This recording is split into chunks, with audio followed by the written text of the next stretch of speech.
नमस्कार, स्वागत करती हूँ आपका इंडिया राज टीवी में। आपके साथ मैं हूँ अंशु। खबरों का रुख करते हैं। कालपी बीआरसी में व्यवस्थाएं हुई धाराशाही, मनमानी तरीके से कराते हैं अधिकारी काम।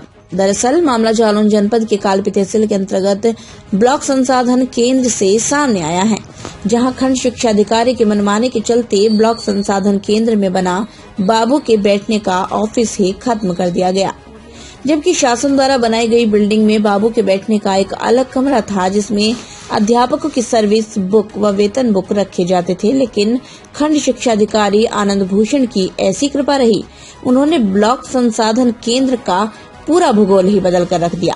वहीं ब्लॉक संसाधन केंद्र में रखा जनरेटर कई दिनों से सफेद हाथी बना धूल फाक रहा है।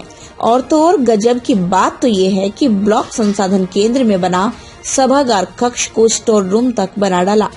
वहीं उत्तर प्रदेश सरकार द्वारा भेजी गई बच्चों के पढ़ने के लिए निशुल्क पुस्तकें मांग पत्र देने के बाद भी अभी तो अपूर्ण है, जबकि कई बार खंड शिक्षा अधिकारी को मांग पत्र दिया जा चुका है।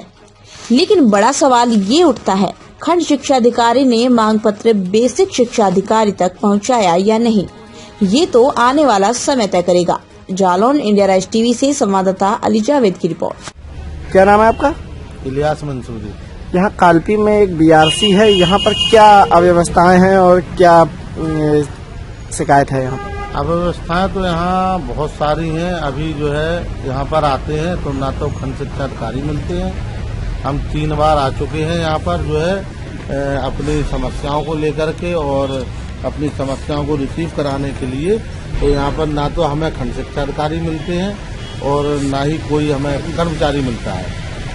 और यहाँ पर जो कार्यालय है इसमें बीआरसी में हमारे जो ब्लॉक का जो बाबू होता है लिपिक, उसके बैठने का स्थान जो निश्चित होता है वो स्थान ही खत्म हो गया है। जबकि शासन से जो बिल्डिंग बनाई गई थी उसमें डायग्राम में उसके बैठने का अलग सुरक्षित कमरा था, जिसमें अध्यापकों की सर्विस बुक और वेतन बिल वगैरह सभी कुछ रखे जाते थे।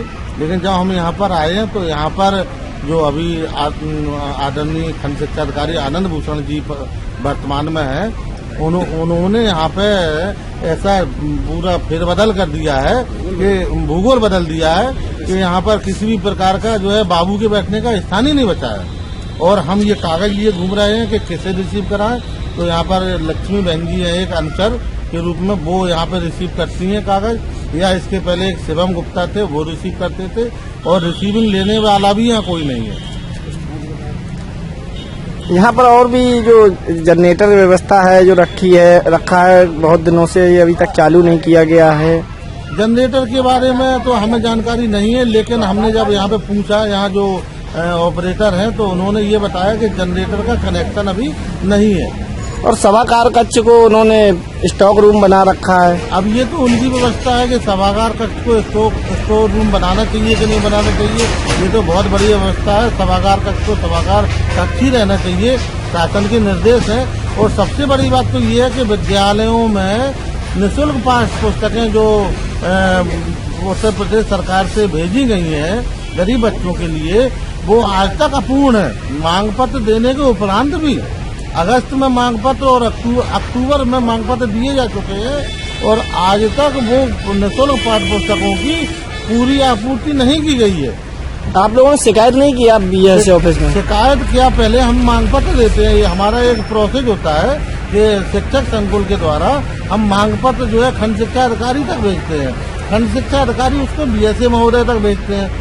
अब बीएसए महोदय तक खंड शिक्षा अधिकारी महोदय ने भेजे कि नहीं भेजे ये उनको जानकारी होगी। लेकिन हमारे ब्लॉक में लगभग 30-40% स्कूलों में अभी भी निःशुल्क पाठ्य पुस्तकें अपूर्ण हैं। बच्चों जूते मोजे, बच्चियों के जूते नहीं है, कम है, और कुछ स्कूलों में तो एक भी नहीं पहुंच पाए लड़कियों के जूते, और नाप के विपरीत है। मोजे जो है कम हो गए हैं। अभी हम ही लेने आए थे 3 बजे के बाद, जब विद्यालय बंद करके हम बीआरसी आए तो यहाँ पे ना तो हम अपनी समस्याओं के लिए खंड शिक्षा अधिकारी से मिलने के लिए आए थे, वो भी नहीं मिले, और यहाँ पर जो है सहायक लेखाकार या बाबू कोई भी नहीं मिला। सिर्फ 4th क्लास के लोग यहाँ पर उपलब्ध मिले, और एक ARP राजकुमार जी है वो यहाँ उपलब्ध मिले हैं।